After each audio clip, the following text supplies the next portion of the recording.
Chers étudiants, bonjour et bienvenue dans cette capsule Career Center qui va être dédiée à la rédaction de CV.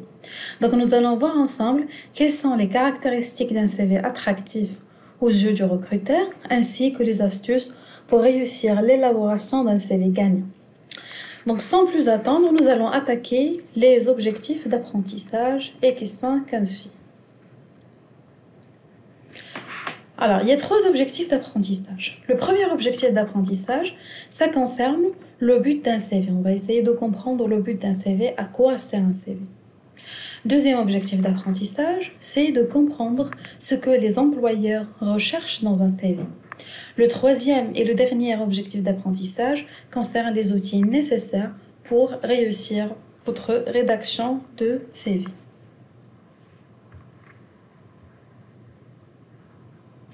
Alors, vous devez certainement le savoir, le CV est un document qui résume votre parcours professionnel et académique. Il devrait inciter le recruteur à vous contacter pour passer l'entretien d'embauche.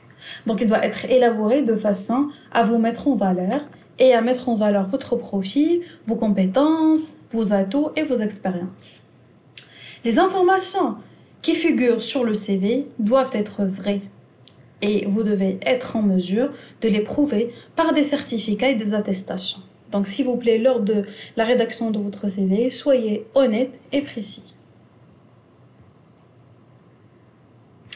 Savez-vous qu'un recruteur passe entre 10 à 15 secondes à l'examen de votre CV, ce qui est extrêmement court. Et du coup, vous devez non seulement travailler sur le contenu, mais aussi sur la mise en page et la mise en forme du CV, de sorte à intéresser le recruteur.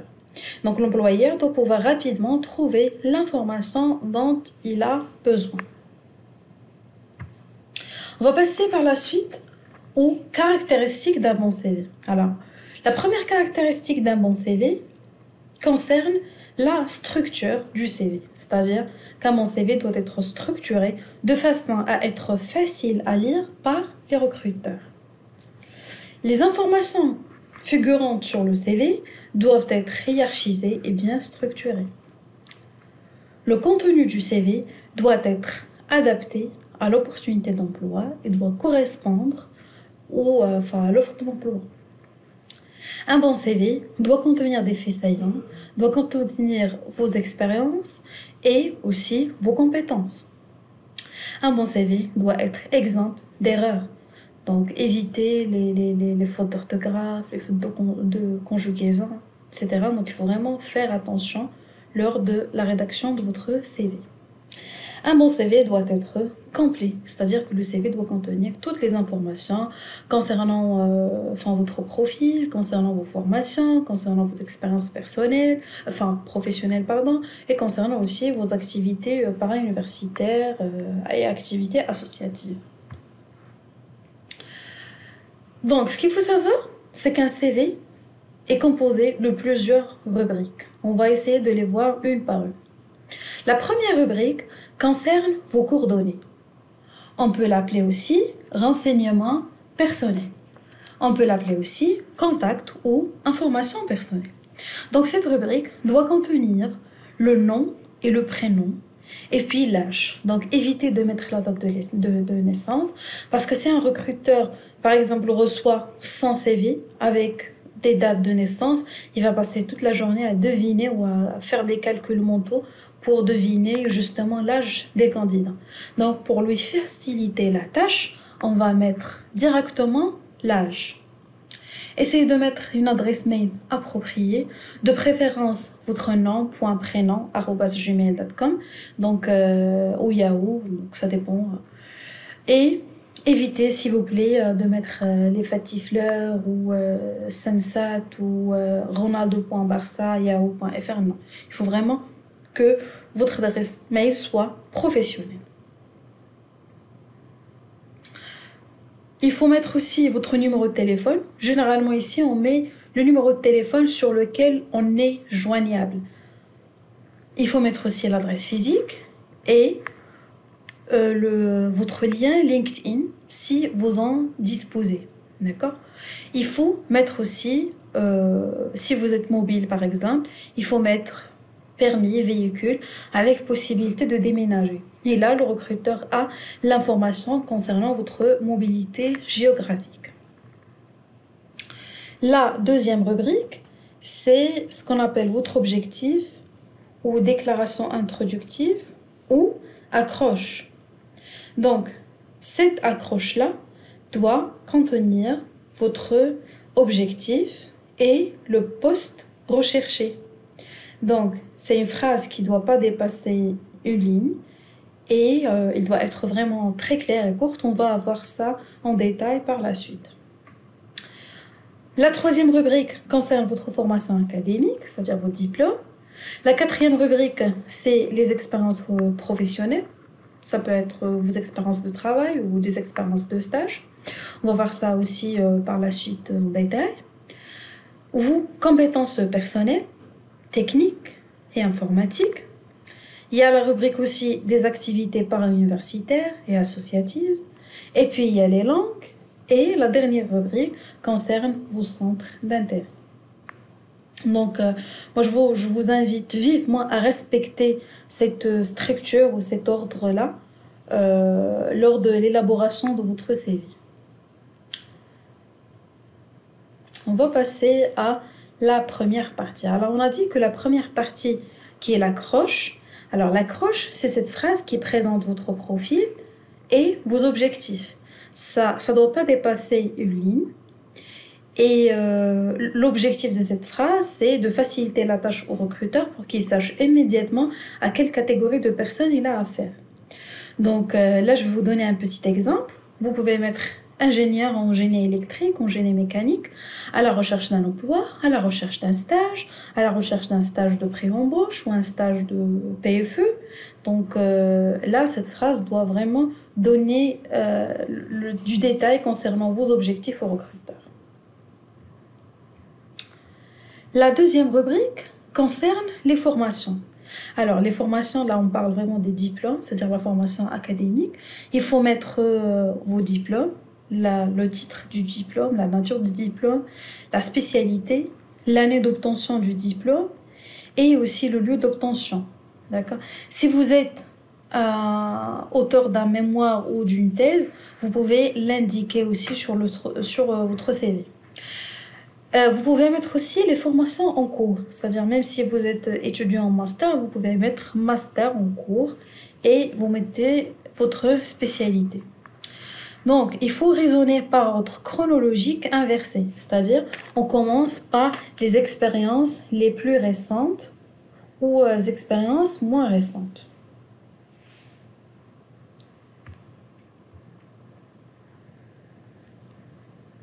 On va passer à la rubrique suivante qui concerne les expériences professionnelles. Alors, cette rubrique-là est une rubrique vraiment très très importante. Il doit être à la fois concise, mais complète.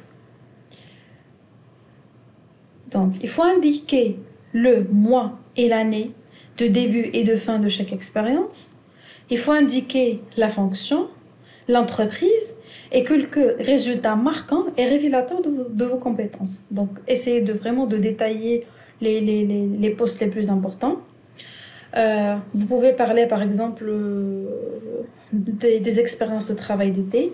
Si vous avez travaillé dans un restaurant, dans un fast-food, dans une boutique, dans un centre d'appel, ça, c'est des expériences qui vont vous mettre en valeur.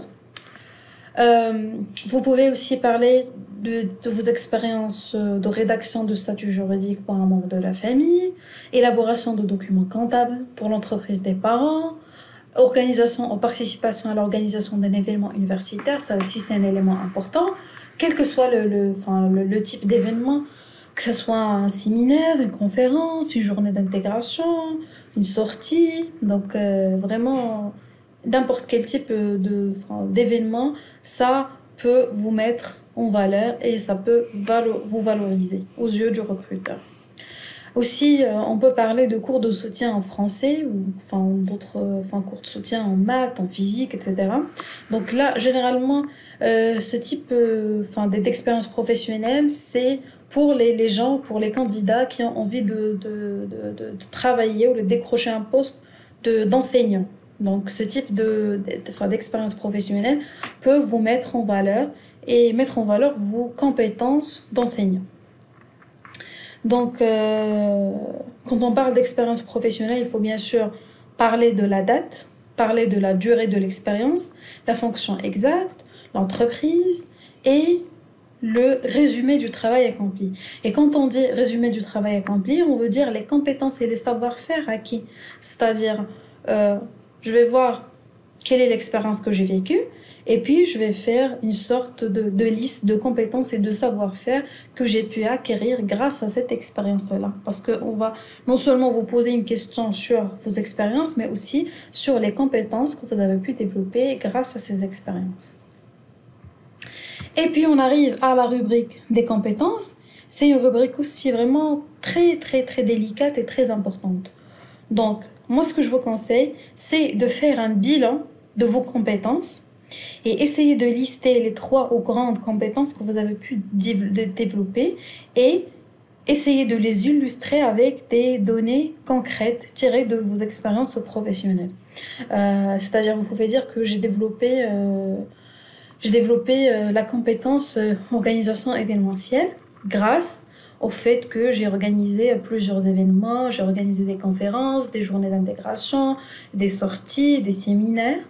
Je peux vous donner un autre exemple. Vous pouvez dire j'ai développé la compétence de leadership et de prise d'initiative parce que je suis le fondateur du club Enactus au sein de la faculté Semlalia ou au sein de l'UNCG.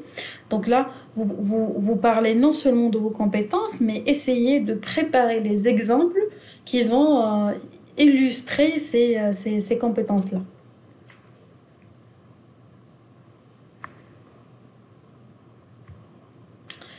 Là, on va parler des langues. Alors, en fait, les langues, il faut vraiment mentionner que les langues qu'on maîtrise. Il faut mentionner les langues qu'on pratique et les langues qu'on sait parler bien. Donc là, il y a un barème qui concerne en fait les niveaux. D'accord ? Il y a le premier niveau qui est notion de base. Donc là, ça correspond à un niveau faible. Et je vous conseille de ne pas le mettre. Il faut pas mettre. C'est-à-dire, si vous avez des notions de base en allemand, pas la peine de la mettre sur le CV. Scolaire, ça veut dire médiocre ou très moyen. Ça aussi, ce deuxième niveau, il ne faut pas le mettre. Et troisième niveau, c'est courant, ou en d'autres termes, très bon niveau. Et puis, si vous maîtrisez parfaitement la langue, vous pouvez mettre bilingue. Et cela signifie que je pense aussi bien en français qu'en arabe. Dernière caractéristique, quand on parle de langue, il y a technique. C'est-à-dire, il faut ajouter la discipline à laquelle il se rapporte. C'est-à-dire, est-ce que je maîtrise l'anglais juridique? Est-ce que je maîtrise l'anglais des affaires? Est-ce que je maîtrise l'anglais littéraire? Donc ça aussi, il faudra le mentionner. Il faut aussi ajouter au CV vos attestations. Si vous avez réussi des tests de langue tels que le TOEFL ou le TOEIC ou le DALF, ça aussi, vous pouvez le mettre sur le CV parce que ça va vous mettre en valeur. La dernière partie, enfin l'avant-dernière partie du CV qui concerne les activités para-universitaires et associatives, c'est une rubrique vraiment très importante. Pourquoi? Parce que cette rubrique, il va permettre aux recruteurs de mieux connaître votre personnalité, de connaître vos atouts, et ça va vous permettre d'illustrer vos compétences et vos savoir-faire. Donc, quand on parle d'activités para-universitaires ou associatives, ce sont vos expériences en tant que membre des clubs au sein de vos institutions, ce sont vos expériences en tant que membre d'associations. Donc là, le conseil à vous donner, c'est d'essayer de mettre en valeur les réalisations et les activités. C'est-à-dire, au lieu de mettre juste membre actif du club X ou membre d'une association Y, essayez de mettre la réalisation, c'est-à-dire collecte de dons collecte de dons pour l'association X, organisation d'un ftour pour les sans-abri avec l'association Y, organisation d'une journée de sensibilisation sur les droits de la femme avec l'association X. Donc là, il faut vraiment essayer de mettre en valeur les réalisations et les activités. Là, on arrive à la dernière partie qui concerne les 10 règles d'un CV gagnant. Alors, la première des choses, c'est qu'il faudra vraiment insister sur vos qualités les plus importantes, sur vos points forts et sur vos compétences en relation avec le poste. C'est-à-dire que je vais essayer d'adapter le CV à l'offre, mais aussi je vais essayer de mettre en valeur mes qualités et les points forts qui sont en relation avec le poste.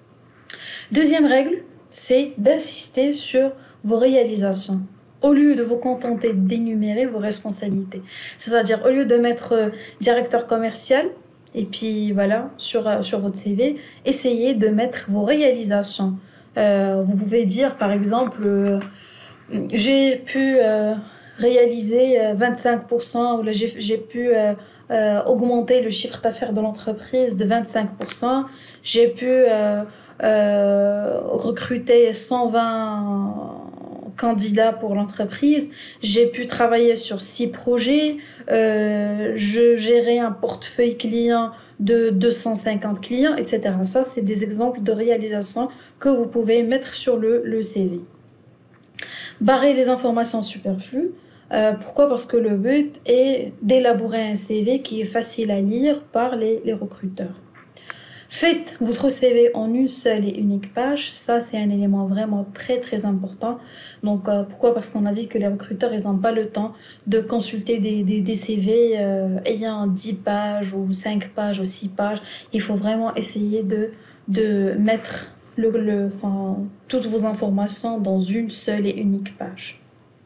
Essayez de rendre votre CV attrayant et authentique. Donc, vraiment, prenez le temps de travailler sur votre CV parce que c'est votre image, parce que le recruteur ne vous connaît pas, mais il va vous connaître à travers votre CV. Donc vraiment prenez le temps pour réaliser un CV authentique. N'essayez pas de faire du copier-coller ou travailler sur le CV de votre sœur ou de votre tante ou de votre cousin.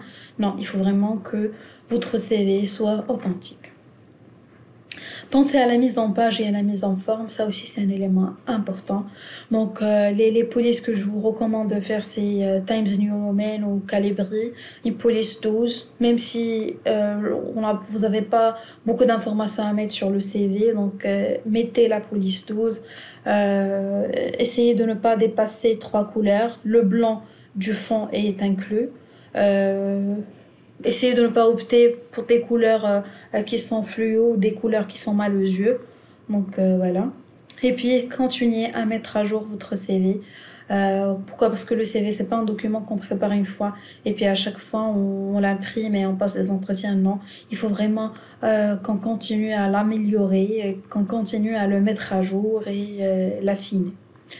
Lire et relire pour éviter toute erreur potentielle, ça aussi c'est un élément important. Le CV doit être exempt d'erreurs, donc il faut vraiment le lire et le relire pour éviter toutes les fautes d'orthographe, de conjugaison, etc. Il faut mettre le document en format PDF, ça aussi c'est un élément très important. Pourquoi? Parce que si vous mettez le document en version Word, à cause d'une fausse manipulation, une partie de votre CV peut être effacée. Donc pour éviter ces risques-là, on met notre CV en version PDF. La maquette sobre et minimaliste, donc il faut vraiment que votre CV soit sobre. Éviter les couleurs vraiment trop fluo, les couleurs qui font mal aux yeux. Il faut vraiment que ce soit un CV minimaliste, surtout pour les profils techniques, les profils scientifiques ou les économistes. Par contre, les artistes ou les stylistes ou les designers et les infographistes, là vous pouvez être créatif lors de l'élaboration de votre CV parce que c'est une occasion pour vous pour montrer en quelque sorte vos atouts et votre créativité. Pour les autres profils, essayez vraiment d'avoir une maquette qui est sobre et minimaliste. Sur ce, on arrive à la fin de cette séance. J'espère que vous avez appris des choses sur le CV. N'hésitez pas à venir nous voir au Career Center pour des corrections de CV, pour bénéficier de nos services et essayer de vous abonner à nos pages pour suivre l'actualité du Career Center et les événements qu'on organise. Merci beaucoup et très bon courage.